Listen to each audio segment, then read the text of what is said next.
રાજકોટના એ division police સ્ટેશનના staff અને આરએએફના જવાનો દ્વારા અતિસંવેદનશીલ વિસ્તારોમાં ફૂટ પેટ્રોલિંગ કરવામાં આવ્યું।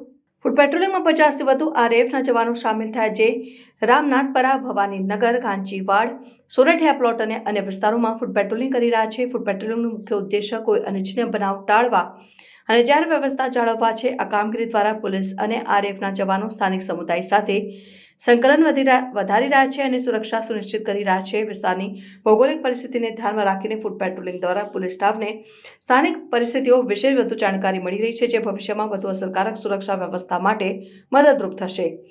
આ પ્રકારની ફૂટ પેટ્રોલિંગ કામગીરીથી સ્થાનિક લોકોમાં સુરક્ષા અંગે વિશ્વાસ વધે છે અને પોલીસ સમુદાય સંબંધો મજબૂત થાય છે। આ પ્રયાસો દ્વારા શહેરમાં શાંતિ અને સુખ શાંતિ જાળવવામાં મદદ મળી રહી છે।